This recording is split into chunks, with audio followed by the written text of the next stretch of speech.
bokk na ci jaxase bi ci gën te naturel, amul benn asar salbiya maanaam benn effet secondaire asar janibiya.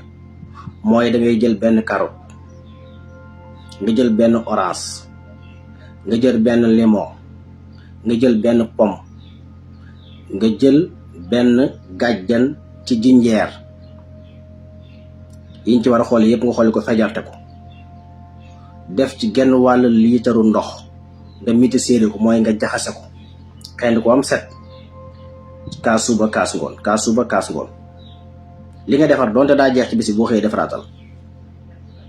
ku am bëgg gis-gis bu leer, bët yu dund, ku amee bët yuy metti di upp ci biir di metti, sadiid yi réseau yooyu di metti, wala booy gis dara mu fulu, boo ko defee dañ ci génn. waaw ku amee bët yu lëndëm, bët yuy metti teelaa nelaw, boo defee jaxas boobu mu faj ko. te lépp lu naturel la. xeetu lujum nag ak xeetu fruit boo koy jënd ci marché, comme léegi posen yi daa bari, produits chimiques yi bari, seetal ba ci gën a yor looy jënd fóon ko ba mu yor nget gi. li fekk nget gi changé wul rek produits chimiques bi maanaam diminué wu ko, mënu ko.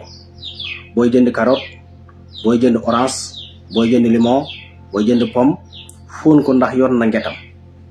xoolal tamit dimension bi ndax yenu na maanaa. looy jënd xoolal dimension ba mu baaxoo toll, bu ñu tollee te yor nget ga rek mën ngaa jënd.